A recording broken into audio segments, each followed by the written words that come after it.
Guys আমরা চলে যাচ্ছি, পিকুকে নিয়ে যাচ্ছি। পিকুর আজকে পরীক্ষা শেষ, তাই পিকু মাসি বাড়ি যাচ্ছে মাসির সাথে এখন।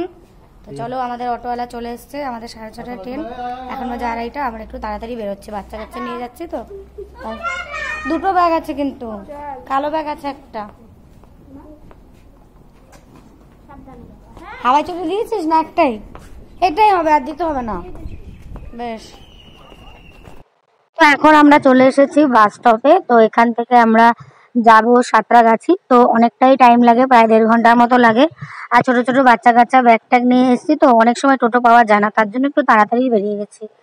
আমাদের সাঁতরাগাছি থেকে 6:20-তে ট্রেনের টাইম, কোনো কোনো সময় একটু লেট করে। যাই হোক, এখন আমরা বাসে আছি। এই দেখো, দেখতে পাচ্ছ, এটা কোনো একটা ব্রিজ হবে হয়তো। যাই হোক, আমি নাম জানি না, হাই রোড দিয়ে যাচ্ছি তো তাই। তো আমরা সাঁতরাগাছিতে গিয়ে তারপরে যাব ট্রেনে করে। আমাদের বাড়ি যেতে যেতে রাত্রি 9:30 বেজে যাবে। আর পিকুর স্কুল ছুটি হয়ে গেছে, মানে পরীক্ষা শেষ হয়ে গেছে, তার জন্যই বললো যে আমাদের বাড়ি ঘুরে আসবে। আর আমাদের বাড়ি এসেছিল সেই মেঘনার অন্নপ্রাশনে সবাই। আমার মেজদি তো এখনো আসেনি। অনেকে মানে কমেন্ট করে বলে যে তোমার বাপের বাড়ির লোকজনরা কেন আসে না, এত দূর তো, তার জন্যই কেউ আসতে পারে না। আমিই যাই, আমাকে কেউ নিতেও আসে না, কেউ দিতেও যায় না, আবার আমার বাড়িতেও কেউ আসে না। সরি, আমার বাড়ি না, আমার শ্বশুর বাড়িতে কেউ মানে আসে না। আমার বাবা মা দুজনাই বিয়ের পর একবার করে এসছে, আমার দাদারাও 2-3বার এসছে টোটাল, মানে দেখতে আসা থেকে শুরু করে। মা বাবা কোনোদিনও দেখতে আসেনি ছেলের বাড়ি ঘর দুয়ার কেমন বা কোথায় বিয়ে হচ্ছে আমার মেয়ের। যাই হোক, গল্প করতে করতে আমরা সাঁতরাগাছি স্টেশনে আছি, ট্রেনের জন্য ওয়েট করছি। তো তারপর ট্রেন আসলে আমরা চলে যাব। আর আমার মেজদি, মানে আমরা তো 4 বোন, আমার মেজদি তো এখনো আমার শ্বশুর বাড়ি কেমন কোথায় বিয়ে হয়েছে তাই জানে না, মানে কোনোদিনও এখনো পর্যন্ত আসেনি। আমার বিয়ের সময় টিয়া ছোট ছিল, আসতে পারেনি।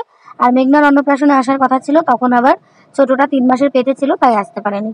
তো এখন আমরা ট্রেনে, আর পাঁশকুড়া থেকে ট্রেন পুরো ফাঁকা হয়ে যায়। তো আমরা এখন ট্রেনে চপ খাবো, চপ, ঝালমুড়ি, পাঁপড়, চা, অনেক কিছু খেয়েছি আমরা। আর মেঘনা একটু ঘুমিয়ে গেছিল, আমিও একটু ঘুমিয়েছিলাম। এই যে পাঁশকুড়া জাংশন, এটা, এখানে ওই চপ বিক্রি হচ্ছিল। ট্রেনের মধ্যে কাকুটা উঠবে, তো ওর বাবা ডাকছিল চপ খাওয়ার জন্য। তো তারপর আমরা বাড়ি চলে এসেছি। বেশি একটা ভিডিও করতে পারিনি, ছোট্ট একটা ক্লিপ তোমাদের সাথে আজকে শেয়ার করলাম।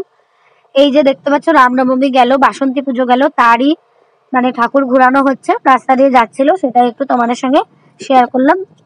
আর আমাদেরও ভাগ্যে ছিল, তাই আমরা দেখতে পেলাম বাসন্তী ঠাকুর, মানে দুর্গা ঠাকুর। তো যাই হোক, আজকের ব্লগটা কেমন লাগলো অবশ্যই কমেন্ট করে জানিও। দেখা হচ্ছে নেক্সট ব্লগে, ততক্ষণের জন্য সবাই খুব সুস্থ থেকো, ভালো থেকো, শুভরাত্রি, অনেক ভালোবাসা।